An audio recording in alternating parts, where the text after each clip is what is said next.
ভারত থেকে পায়ে হেঁটে সে আলিফ মাহমুদের মতো হজ্জে যাচ্ছে, তা মহিলা, বুঝছেন? জায়েজ নাই কি নাই? জায়েজ নাই। আপনার মাহরাম না থাকলে আপনার উপর হজ ফরজ না, আপনার উপর উমরা আবশ্যক না, সেখানে আপনি এত বড় সফর আপনি ভারত থেকে হেঁটে কিভাবে আপনি পুরুষের মতো যাবেন? এটা আপনার জন্য জায়েজ নাই। যে কথাটি বলতে যাচ্ছি, মেয়েরা মাহরাম ছাড়া কখনো দীর্ঘ সফরে যেতে পারবে না। এখান থেকে কক্সবাজার একাই অনেকে চলে যায়, অনেক মেয়েরা আছে এখন, আধুনিক মেয়েরা একাই কক্সবাজার চলে যায়। আমি নিজে দেখেছি মাহফিলে যাওয়ার পর, গাড়িতে যাচ্ছিলাম, পরে দেখি ওই এক মহিলা সামনে বসা, অনেকদিন আগের কথা, মানে সামনের সিটে বসা। তো হেল্পার জিজ্ঞেস করতেছে, আপা কই যাবেন? বলতেছে কক্সবাজার যাব। তো বলতেছে আপনার সাথে কেউ নাই? কয় না, আমি একাই যাব। কি ওখানে বাসা বাড়ি নাকি? কয় না, ঘুরতে যাব। হারাম। কোনো মেয়ে একাকী এভাবে কক্সবাজার সফর করতে পারে না, একাকী সফর করতে পারে না এভাবে ঘোরাফেরার জন্য, এটা জায়েজ নাই তার জন্য মাহরাম ছাড়া দীর্ঘ সফর। হ্যাঁ, প্রয়োজন আছে, তার মাহরামই নাই, ছেলেও নাই, আত্মীয় স্বজনও নাই, স্বামীও নাই, কিন্তু এখন সরকার পোস্টিং করে দিয়েছে তারা কক্সবাজার যাইতে হবে, সেক্ষেত্রে সে যাইতে পারবে। এই জিনিসগুলো আপনাদেরকে মাথায় রাখতে হবে। প্রয়োজন ছাড়া ঘর থেকে বের হওয়া যাবে না। বোরকার কাপড় সাদামাটা হতে হবে।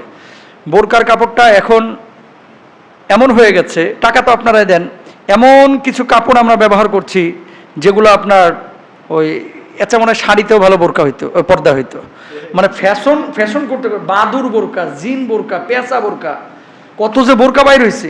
এই যে ফ্যাশন করতে করতে কি হয়েছে, আপনি সাদামাটা পোশাক যদি ব্যবহার না করেন তাহলে কি হবে? মানুষ আপনার দিকে চেয়ে থাকবে, তাকায় থাকবে। তো আপনার তো পর্দার উদ্দেশ্য হচ্ছে শালীনতা। এখন এমন পর্দা আপনি করলেন যে পর্দাটার কারণে মানুষ একেবারে উন্মুখ হয়ে আপনার দিকে তাকিয়ে আছে, এরকম কোনো পর্দা করা যাবে না। রব্বুল আলামিন পবিত্র কোরআনুল কারিমে বিভিন্ন সূরায় বিভিন্ন আয়াতে বিভিন্নভাবে আমাদেরকে দিক নির্দেশনা দিয়েছেন। এভাবে করো, এটা করো, এভাবে চলো, এভাবে যাও, সরাসরি জান্নাতে যাবা। এটা করো না, এভাবে বলো না, এভাবে চলো না, এভাবে এসো না, সরাসরি জাহান্নামে যাবে। বলেছেন কে? আল্লাহ। এখানে যে মানুষগুলো আপনারা বসে আছেন, যদি বলি যে আপনি জান্নাতে যাবেন কিনা, গ্যারান্টি দিতে পারবেন? আপনি বলবেন হুজুর আশাবাদী, যেহেতু সৎ কাজ করি আমি জান্নাতে যেতে পারবো। কথা বলেন ঠিক কিনা? আপনি বলতে পারবেন যে আমি আশাবাদী, আমি জান্নাতে হয়তোবা যাব, কারণ আমি সৎ কাজ করি। রব্বুল আলামিন সূরা জারিয়াতের 15 নম্বর আয়াত থেকে 19 নম্বর আয়াত, এই কয়েকটা আয়াতের মধ্যে আল্লাহ সুবহানাহু ওয়া তাআলা আপনি জান্নাতে যাবেন কিনা 4টা গুণাগুণ তুলে ধরেছেন, যে এই 4টা গুণ আপনার মধ্যে থাকলে আপনি জান্নাতে যাবেন। আর যদি না থাকে, যত বড় হাজী সাহেব হন, আপনি জান্নাতে যাইতে পারবেন না। নাউজুবিল্লাহ, জোরে বলেন। তাহলে আমাদেরকে এই 4টা গুণ অর্জন করা দরকার।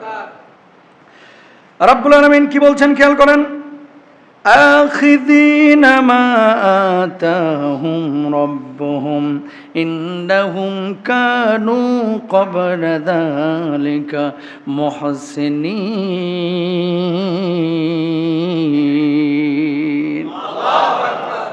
রব্বুল আলামিন বলছেন উপভোগ করবে যা তাদের রব তাদেরকে প্রদান করবেন, কারণ পার্থিব জীবনে তারা ছিল সৎ কর্মপরায়ণ। প্রিয় ভাইরা আমার, এই দুনিয়ার জিন্দগিতে এমন কিছু মানুষ আছে যে মানুষগুলো নামাজ পড়ে, রোজা করে, হজ করে, যাকাত দেয়, এমন সৎ কাজ করে। এমন কিছু মানুষ আছে যারা নামাজ, রোজা, হজ, যাকাতের পরেও দুনিয়ার মানুষের জন্য জীবনটা অকাতরে দিয়ে দেয়, ঠিক কিনা? মুহসিন হওয়া, সৎ কর্মশীল। সৎ কাজ কি? নামাজ পড়া যেমন ফরজ আল্লাহ কোরআনে করে দিয়েছে, ওই আল্লাহ রাব্বুল আলামিন বলছেন সুদ খাও না, কর্জা হাসানা মানুষকে দাও, ঠিক কিনা? আমরা কি করি? আল্লাহ যদি বলে এভাবে চল, শুনেন, নিষিদ্ধ জিনিসের প্রতি মানুষের কিন্তু আলাদা একটা আগ্রহ আছে।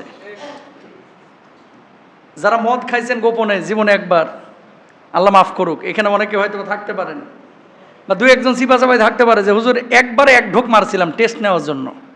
আছে না?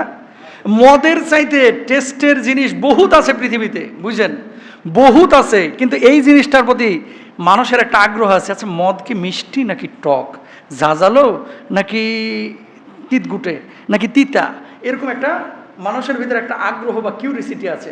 বাচ্চাদেরকেও খেয়াল করবেন, যদি বলা হয় যে এই কাজটা করিস না, ওটা আরো বেশি করে। যদি বলা হয় যে এখানে আগুন টাগুন জ্বালাও না, বাড়ি পুড়ে যাবে, পর্দার পাশে খবরদার মোমবাতি জ্বালাও না, ম্যাচের কাঠি জ্বালাও না, বাড়ি চলে যাবে। এতদিন কিন্তু এই ফিলিংস তার মাথার মধ্যে ছিল না, এখন আবার শয়তানে তখন তার লারে যে একটু মাইরেই দেখ না, কেমনে জ্বলে একটু দেখ। কথা বলেন না কেন? তো নিষিদ্ধ জিনিসের প্রতি মানুষের কি থাকে? একটা আগ্রহ থাকে। কিছু মানুষ আছে যারা আল্লাহকে ভয় পায়, আল্লাহকে, আল্লাহ রাসূলকে অনুসরণ করে, গোটা দুনিয়া একদিকে চলে যাবে, জীবন চলে যাবে, বুকের রক্ত চলে যাবে, কল্লা উড়ে যাবে।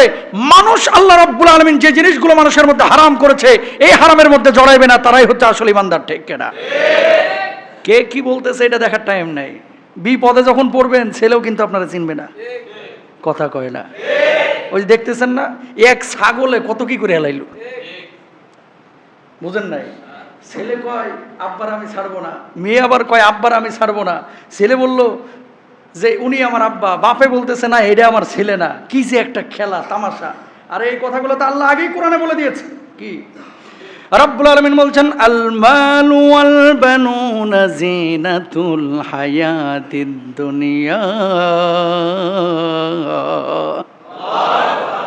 সন্তান সন্ততি সম্পদ এগুলো পৃথিবীতে আল্লাহ রাব্বুল আলামিন দিয়েছেন কেন? পৃথিবীটাকে সাজানোর জন্য। ওমাল হায়াতুদ দুনিয়া ইল্লা মাতাউল গুরুর। এই পার্থিব জীবন পুরোটাই ধোঁকা।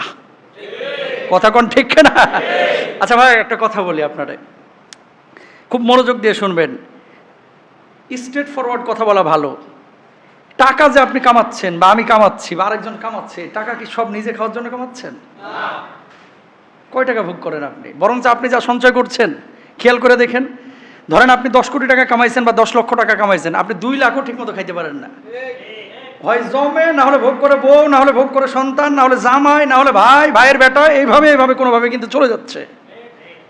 টাকা কামাচ্ছেন আপনি, বাসও খাচ্ছেন আপনি, আর ভোগ করছে আর একজন। ঠিক কিনা? সুতরাং বি কেয়ারফুল প্রিয় ভাইরা আমার। জান্নাতি মানুষ যদি হইতে চান, হারাম থেকে দূরে থাকতে হবে। জান্নাতি মানুষ যদি হতে চান, হারামের ধারে কাছেও যাওয়া যাবে না। পৃথিবীতে মানুষ তারাই সুখী, অস্থির মানুষ, হতাশা কাজ করছে। হুজুর কোথাও শান্তি পাচ্ছি না, বাড়িতে গেলে বউয়ের সাথে শান্তি নাই, হুজুর অফিসে গেলে কলিগদের সাথে শান্তি নাই, গার্মেন্টসে যাচ্ছি কর্মকর্তাদের সাথে শান্তি নাই, হুজুর ওখানে যাচ্ছি শান্তি পাচ্ছি না। আরে শান্তি পাবেন কোথায়? শান্তির জন্য আসতে হবে কোরআনে, শান্তির জন্য আসতে হবে মসজিদে। ঠিক কিনা? তবেই শান্তি আসবে। এই জন্য আমার আল্লাহ রাব্বুল আলামিন কি বললেন? 1 নম্বর মসজিদ হতে হবে, সৎ কর্মপরায়ণ হতে হবে, জীবনে অসৎ কাজ করা যাবে না। মনে রাখবেন, সতের পথে যদি থাকেন এর মধ্যে বারাকা থাকবে। সতের পথে থাকলে খায় আরাম পাবেন, সতের পথে থাকলে জিহ্বার মধ্যে স্বাদ পাবেন, সতের পথে থাকলে ঘুমায় আরাম পাবেন, সতের পথে থাকলে দুনিয়ার কাজকর্ম করে নিজের বুকটা ফুলায় চলতে পারবেন যে আমি হারাম খাই নাই। কয়েকদিন আগে, এই 2-3 দিন আগে একজন সচিবের স্টেটমেন্ট পড়লাম। তিনি বললেন, এতদিন চাকরি করেছি, ঢাকায় আমার একটা ফ্ল্যাটও নাই, অথচ চাইলে এই ধরনের সচিবগুলো 10টা 15টা 20টা পর্যন্ত ফ্ল্যাট কিনতে পারে। তার মানে এই লোকটা বুক ফুলে সারা জীবন নাতির সামনে বলতে পারবে, সন্তানের সামনে বলতে পারবে, তোদের নানা বড় জায়গায় ছিল, কিন্তু আল্লাহর কসমে একটা পয়সাও হারাম ছয় নাই। কথা বলেন ঠিক না? অনেক পুলিশ কর্মকর্তা আছে, অনেক সরকারি কর্মকর্তারা আপনাদের আশপাশে আছে, যারা বুক ফুলে সন্তানকে বলে, তোর বাপের দিকে তাকা, তোর বাপ চাইলে এই আশুলিয়ায়, জামগড়ায়, ফ্যান্টাসি কিংডমের মতো কয়েকটা কিংডম করে ফেলতে পারতো। ঠিক কিনা? কিন্তু তোর বাপ সেটা করে নাই। কেন করে নাই? একই লেভেলে চাকরি করেছে, দেখবেন এর বাড়ি খালি প্রতি বছর 2 তলা করে উঠতেছে, আর ও চাকরি করে জীবন টিন চেঞ্জ করতে পারলো না এখনো বাড়ির। বউ খালি খোঁচা মারে, জামাইলার বাপ পারে, তুমি পারো না কা। কথা কন না? এরকম লোক আছে না নাই? এরকম বলে, ওই রবিনের আব্বা পারলো, অমুকের আব্বা পারলো, এই তমুকের আব্বা পারলো, তুমি পারো না কেন? খবরদার।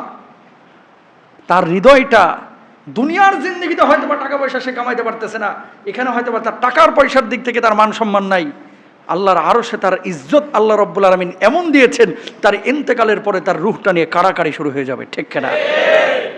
আমরা এখানকার সম্মান চাই না ওখানকার?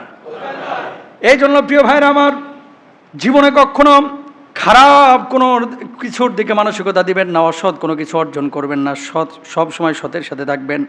মনে রাখবেন, অসত্যের দাপট ক্ষণস্থায়ী, সত্যের দাপট চিরস্থায়ী। যখন ধরা শুরু হবে, আপনি পুলিশ কমিশনার ছিলেন নাকি আপনি সচিব ছিলেন, কেউ কিন্তু দেখবে না।